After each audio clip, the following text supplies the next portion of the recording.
Hello friends, अब हम लोग आगे बढ़ेंगे और आगे अपना सेक्शन बढ़ाते हुए हम लोग अदर इंपॉर्टेंट प्लेसेस जो है हड़प्पन सिविलाइजेशन के देखेंगे।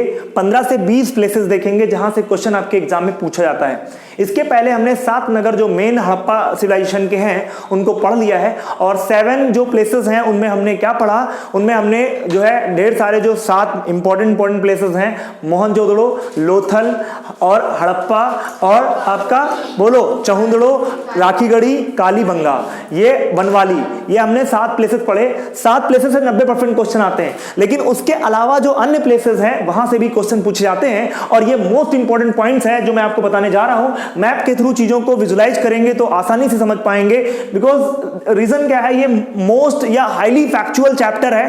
कहां से क्या मिला, एक बोरिंग चैप्टर है, लेकिन अगर आप मैप के थ्रू इन सब चीजों को विजुलाइज करेंगे तो चीजें आसानी से आपके दिमाग में सेट हो जाएंगी और आई होप आपको चीजें समझ में आएंगी। तो यहां पर हम लोग क्या करेंगे, सबसे पहले एक तरफ राज्य के और वहां पर कौन कौन से प्लेसेस मिले हैं, उनकी क्या स्पेसिफिक पॉइंट्स हैं, उनको अपन डिफाइन करेंगे। देखिए यहां पर मैप है, मैप पे हम चीजों को विजुलाइज करेंगे। विजुलाइजेशन से चीजें आपको आसानी से आती हैं और विजुलाइजेशन में अगर हम देखें तो सबसे पहले हमारा जो हमारा राज्य है वो basically JNK, Jammu and Kashmir से एक प्लेस मिला है जिसको मांडा कहते हैं। यहां पर फोकस करेंगे, सबसे नॉर्थेस्ट पॉइंट हड़प्पन सिविलाइजेशन का वो क्या है, मांडा जो आपके चिनाब नदी के किनारे है, जो बेसिकली अखनूर डिस्ट्रिक्ट में पड़ता है JNK के। और अगर हम देखें तो सबसे ईस्ट पॉइंट क्या है, आलमगीरपुर है जो हिंडन नदी के किनारे है, मेरठ यूपी में पड़ता है। सबसे वेस्टर्न पॉइंट कौन सा है, सुतकांगेडोर है जो बेसिकली साउथ बलूचिस्तान में है, दास्क नदी के किनारे है। किसका प्लेस है, बोलो किसका प्लेस है सर, बताओ। ये प्लेस है आपका पाकिस्तान में। तो अगर देखें तो ये दैमाबाद है जो सबसे साउथेस्ट पॉइंट है, यानी हड़प्पा कालीन सिविलाइजेशन के सबसे साउथेस्ट पॉइंट दैमाबाद महाराष्ट्र का, जो गोदावरी की सहायक नदी प्रवरा के किनारे बसा हुआ है और कहते हैं दैमाबाद जो है ये एक आपका सबसे साउथेस्ट पॉइंट। अब देखें हम यहां पर बढ़ेंगे और यहां पर आते हुए हम लोग देखेंगे राज्य और उसके प्लेसेस। JNK में पहला जो है मांडा है, सबसे उत्तरतम हड़प्पा कालीन स्थल है, चिनाब नदी के तट पर स्थित है, अखनूर तहसील में है। ये पॉइंट सबको क्लियर हो गया कि नहीं हो गया। फिर अब आगे हम बढ़ेंगे तो पंजाब में रोपड़, दंधेरी और संघोल देखेंगे। तो रोपड़ जो है बेसिकली वो पंजाब में स्थित एक प्लेस है। पंजाब में 3 प्लेस देखेंगे, यहां पर फोकस करेंगे। एक प्लेस रोपड़, दूसरा प्लेस दंधेरी, तीसरा प्लेस संघोल। इसमें हम आएंगे तो रोपड़ में देखेंगे, क्लास मोस्ट इंपॉर्टेंट पॉइंट बताने जा रहा हूं। रोपड़ सबसे ज्यादा बार एग्जाम में पूछा जाने वाला एक क्वेश्चन यहां से बनाता है, तो वो कौन सा क्वेश्चन है इसको देखेंगे। रोपड़ में स्वतंत्रता के बाद सबसे पहले उत्खनन का कार्य चालू हुआ, यानी 1947 में जब हम आजाद हो गए, आजादी के तुरंत बाद रोपड़ में सबसे पहले क्या होगा, क्या चालू होगा, उत्खनन चालू होगा, डिगिंग चालू होगी।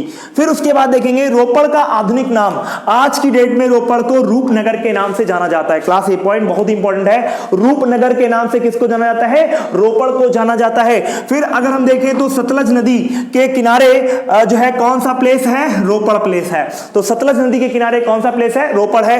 और यहां पर मोस्ट इंपॉर्टेंट पॉइंट जो 3 से 4 बार एग्जाम में आया है कि मालिक के साथ कुत्ते को दफनाए जाने के साक्ष्य प्राप्त हुए हैं। This is the most important point and various state PCS exams में ये क्वेश्चन पूछा गया है, जो वो चाहे आपका BPSC हो, चाहे वो आपका RPSC हो, चाहे वो आपका जो है UPPSC हो, तो इन सब में आपका क्वेश्चन आया है। ARO का सबसे प्रोमिनेंट क्वेश्चन है सर, ये याद रखिएगा, बहुत ही इंपॉर्टेंट पॉइंट मैंने बताया आपको।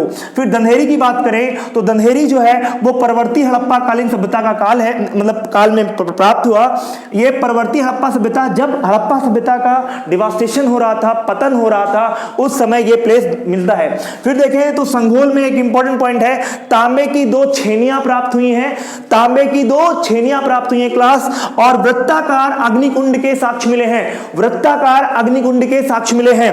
फिर अगर देखें तो राखीगढ़ी की बात करते हैं, राखीगढ़ी आपका पड़ता है हरियाणा में, नेक्स्ट डिस्ट्रिक्ट आएगा हरियाणा। तो हम JNK चले, फिर पंजाब आए, पंजाब से हरियाणा, और हरियाणा में 3 मोस्ट इंपॉर्टेंट प्लेसेस। एक प्लेस है सर बनवाली, दूसरा प्लेस है सर राखीगढ़ी, तीसरा प्लेस है सर कुनाल। अगर बात करें हम बनवाली की, राखीगढ़ी की और कुनाल की, तो यहां पर बनवाली जो है हम लोग ऑलरेडी क्या कर चुके हैं, पढ़ चुके हैं। अभी हम लोग क्या देखेंगे, राखीगढ़ी, और राखीगढ़ी में क्या इंपॉर्टेंट पॉइंट मिलता है क्लास समझिएगा। मोस्ट इंपॉर्टेंट पॉइंट है राखीगढ़ी के बारे में कि भारत में इन इंडिया नॉट।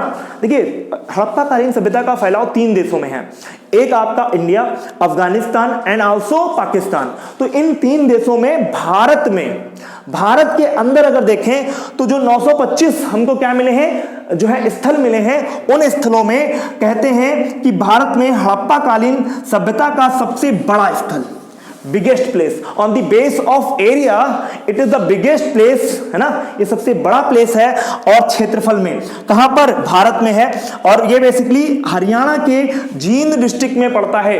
कौन सा प्लेस, राखीगढ़ी। और एक पॉइंट याद रखना, ये यहां पर एक नोट आप समझिएगा, अगर ओवरऑल देखें, ओवरऑल पूरे भारत में देखें और पाकिस्तान और अफगानिस्तान में देखें, तो इनमें सबसे बड़ा हड़प्पाकालीन सभ्यता का जो स्थल है वो कौन सा स्थल है सर बताओ, गनेरीवाल, जो कहां पड़ता है, पंजाब प्रांत में। किस प्रांत में बोलो सर, यहां पर आपका पाकिस्तान का पंजाब प्रांत है, और पंजाब प्रांत में क्या मिलता है बोलो सर, सबसे बड़ा स्थान मिलता है पूरे ओवरऑल हड़प्पाकालीन सभ्यता का। सबसे बड़ा स्थल कौन सा है सर, बोलो सर क्या है, गनेरीवाल। और सबसे उसके बाद दूसरे नंबर का सबसे बड़ा प्लेस कौन सा है, मोहनजोदड़ो ओवरऑल। फिर उसके बाद तीसरे नंबर पे राखीगढ़ी और चौथे नंबर पर धौलावीरा। तो इनमें से अगर देखें भारत में सबसे बड़ा स्थल राखीगढ़ी, सेकेंड सबसे बड़ा स्थल धौलावीरा, ओवरऑल सबसे बड़ा स्थल गनेरीवाल पाकिस्तान का पंजाब प्रांत में, और सेकेंड सबसे बड़ा स्थल बोलो मोहनजोदाड़ो। तो इतने पॉइंट समझ में आ गए आप लोगों को। फिर हम देखेंगे कि कुणाल, जो कुणाल दूसरा प्लेस है हरियाणा से, यहां से 2 चांदी के मुकुट प्राप्त हुए हैं क्लास। किसके चांदी के मुकुट प्राप्त हुए हैं क्लास। तो आई होप आपको ये पॉइंट समझ में आए होंगे। ठीक है, अब हम लोग आगे बढ़ेंगे, चलो।